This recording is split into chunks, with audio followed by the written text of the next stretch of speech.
Okay, Ms. Shapier, this is called the whiteboard, and it's a tool that was implemented to alert the nurses that medications are due.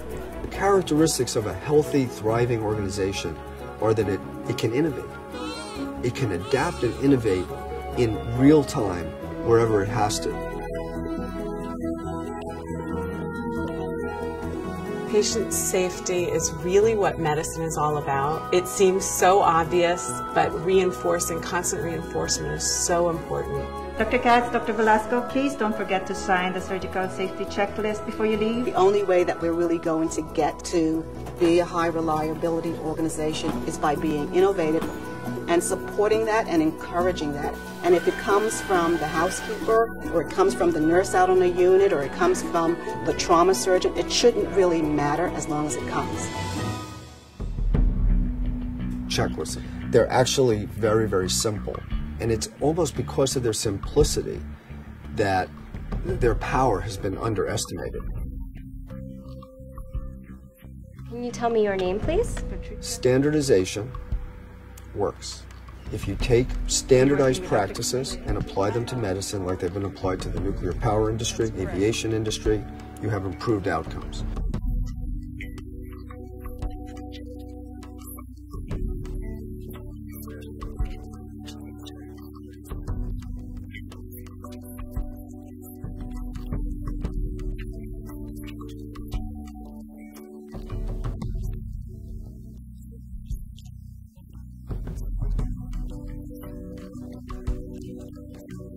There was a lot of pushback initially, but people have really seen that it makes a difference. It makes the patients feel better, the staff feel better. You know, these errors do occur, and it should never happen. There is a conversation now, there's an active conversation, so they really have come a long way.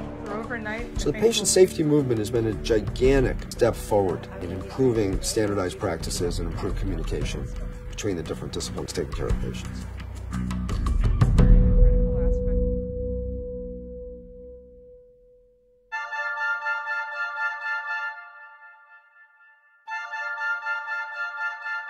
Medication safety is a very, very important element of patient safety.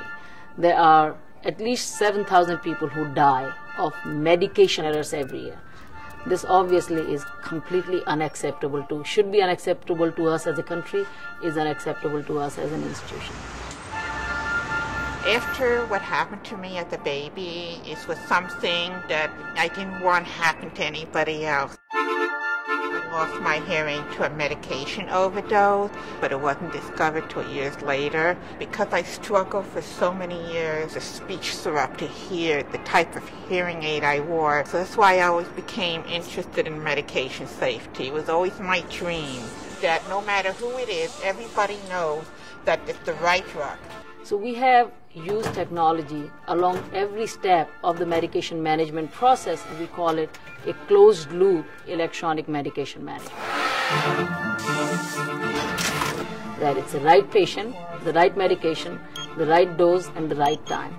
We're very fortunate at HHC in that we have an electronic medical record across our entire system. We have pharmacy robots that have built-in safety checks. On the back end, we've increasingly been doing electronic medication administration.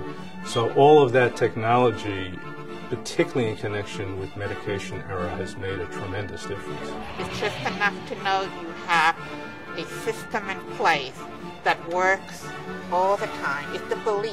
If you think of all the various steps of medication management, from prescribing to dispensing to administration to appropriate monitoring, the thousands of medications that are out there, there's many steps and unfortunately many chances of error. So it goes back to technology and passion to help ensure optimal and safe medication and patient care.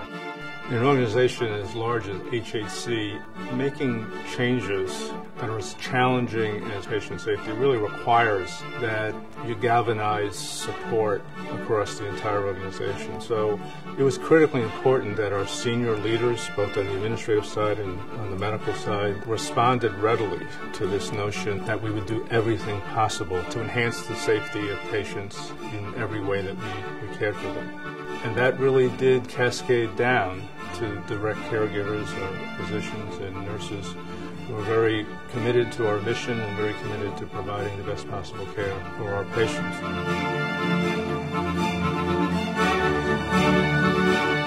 We work in HHC hospitals really because we want to help people. So we look to design our systems to prevent errors. Great hospitals have that sort of environment. Everybody needs to assume responsibility. There should be no hierarchy in terms of safety for our patients in the hospital. Patient safety is a driving force in what we do. We are seeing dramatic results in our patients' outcomes. That has given them a new belief in the possibilities. We take care of patients that nobody else will.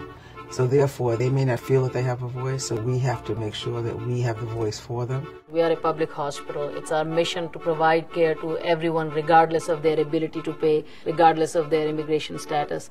It feels especially good and sort of gratifying that we can provide such a safe healthcare environment to our patients.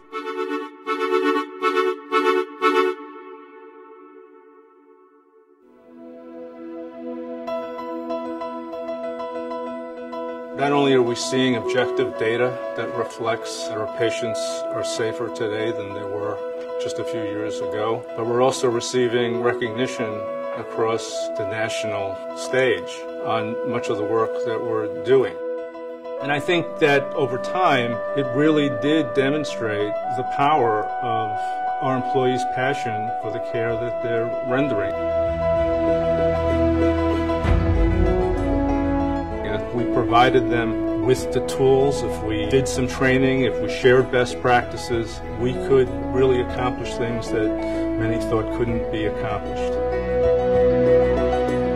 And all of that really is attributed to the extraordinary work of people at the front lines of healthcare across our vast system.